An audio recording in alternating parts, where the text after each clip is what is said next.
I'm Scott Wolfram of the Traveler's Well, and thanks for tuning in to this little video about Venus retrograde. Well, when there's an astrological event that inspires us, we normally send out a newsletter. This time we thought that we would send the newsletter out as a YouTube. So I hope you will enjoy this. And also, if you are interested in getting our newsletters in the future, you can write us at scott@travelerswell.com.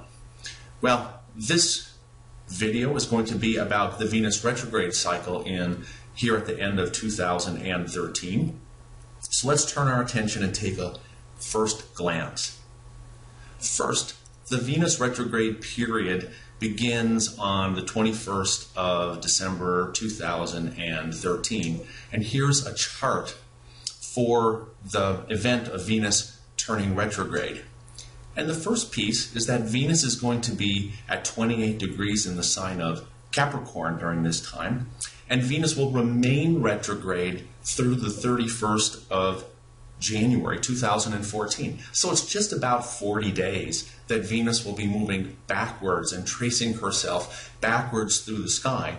And for the entire time of this retrograde period, Venus will be entirely in the sign of Capricorn. Well, this brings us to a really, quite frankly, a very unique aspect of this particular Venus retrograde period, which is on the same day that Venus turns retrograde, the Sun will enter the sign of Capricorn. So this is the winter solstice. And in addition to just being a point in time when the Sun will also be spending 30 days in the sign of Capricorn, the winter solstice really sets the theme for the season, for the winter season.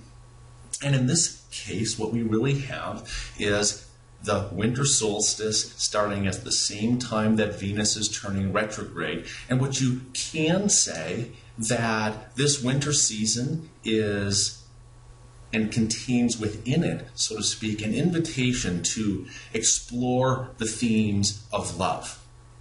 So what we'd like to do is today we're going to cover in this session, we're really going to look at 4 topics. And what we're going to do first is we're going to explore the themes of retrograde planets and what they're really trying to tell us, what they can inform us of in our lives. Second, we'll look at the archetype of Venus. Third, we'll look at the archetype and meaning of Capricorn. And then finally, we'll look to embracing Venus direct, that January 31st, 2014 date. So let's begin, though, and turn our attention to retrograde planets. So the first thing that happens when a planet is retrograde is that it appears to turn backwards in the sky, and it starts to move in a new direction. And in a sense, there is this change of perspective. The planet is no longer looking forwards, it's looking backwards. It allows us to see the world from a new perspective. You could say that a planet turning backwards says, or retrograde, seems to say, I know I've just covered this area of the zodiac before, but what I'd like to do now is to explore it from a new perspective, maybe take a bit of a second look. And sometimes in preparing this time of taking a second look, it's a time for quiet and a time for reflection. Well, one of the other really great things and common themes of being retrograde, of these retrograde periods, is that we want to think about words that start with R-E, re. So we can, in this case, we can revisit and re-experience old themes. We can re-evaluate and reconsider how our life has gone and the choices we've made in the past. We can see them from this new perspective, and then we can potentially reconfigure our responses so that we can resolve our past challenges. In a sense, we have this wonderful opportunity to use all of these re-words so that we can embrace the gift of retrograde movement, which is new perspectives and new choices. this alternative perspective allows us to see our world more clearly, and as a result of that, to make new choices so that life can be more wonderful, life can be more fulfilling. Well, this is a period when it is the planet Venus that is moving retrograde. So let's turn our attention and begin to explore Venus. And what we're going to do is we're going to explore Venus through myth and through art today. And first, I want to begin by looking at a temple to Venus, which is up here at the top of this mountain at a fabulous castle called Linderhof in Bavaria in southern Germany. And I'll just tell you that I first came across this temple a little over 10 years ago in 2003, and I was enchanted from the very first moment that I saw it. And so what we're going to do is we're going to start by climbing up the steps of the temple and taking a closer look at Venus. And what we see here is Venus is shown in one of her common mythological themes, and that is the chastising of Eros, or Cupid. And here in this case we see that she is taking away his arrows. These are the arrows that incite passion, that incite love. And in this case, Venus seems to be saying to him, you know, my son, my young boy, there's more to love than just passion. And I want you to think again.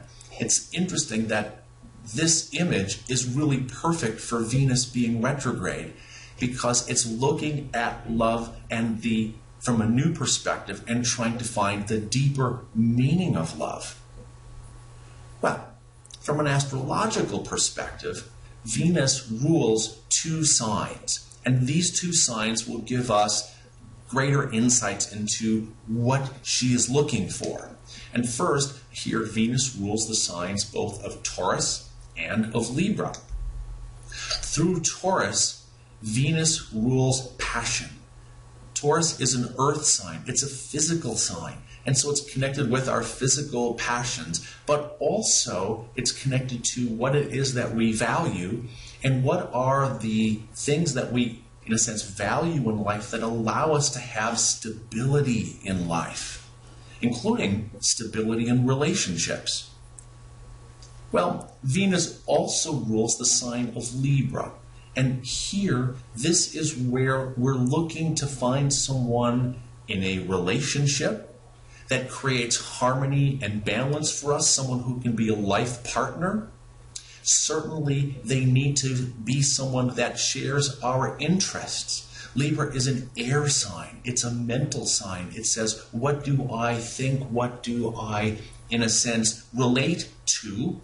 And in this case, for us to have a soulmate or a deep love, we also want to have a partner that understands us at this level. So, when we think about this Venus retrograde period, one of the things that we want to ask is, do we fully recognize what we value? Are your values in harmony with your relationships?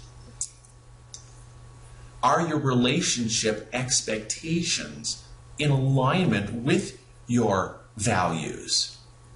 And then finally you can ask, are your relationships lasting and sustainable? So you might think of additional questions to ask, but the key here is to begin by asking these questions. And what we're trying to find is this connection and combination to the physical side of Taurus and the intellectual sign of Libra, so we can combine passion and friendship in a wonderful way.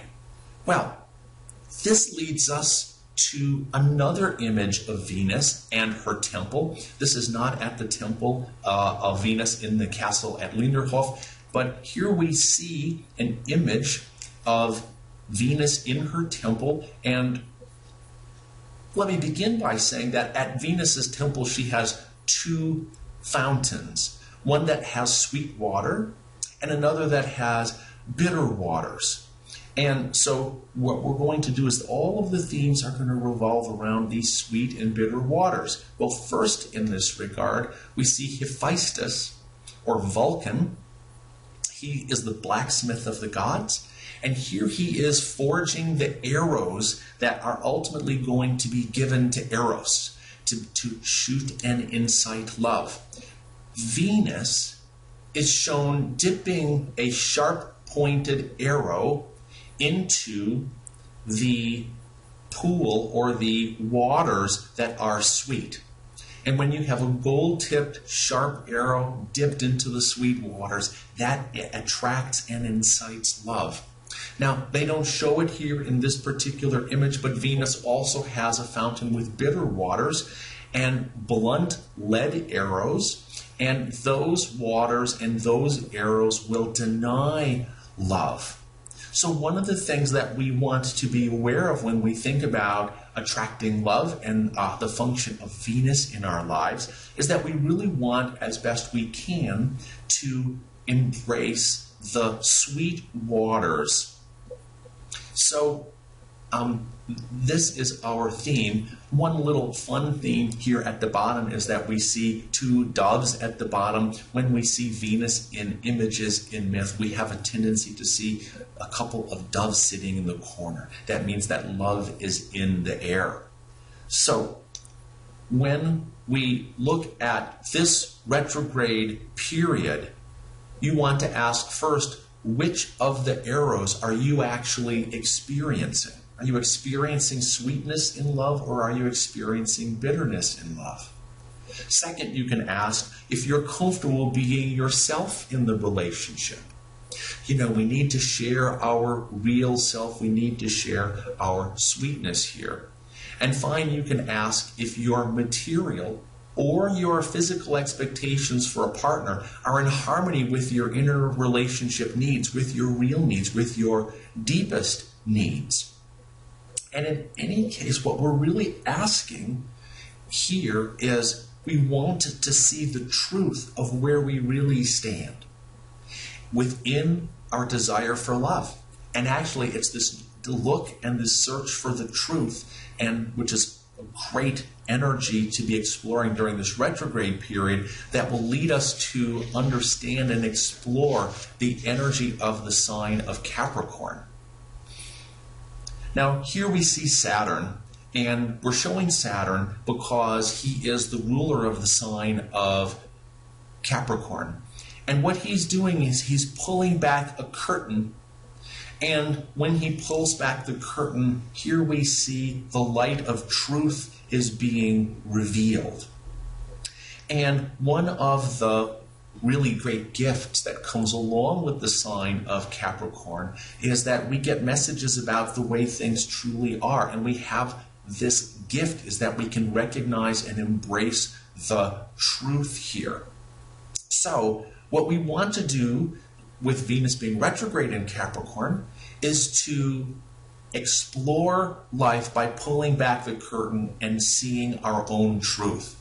We want to reflect on your deepest and truest needs for partnership and for relationship.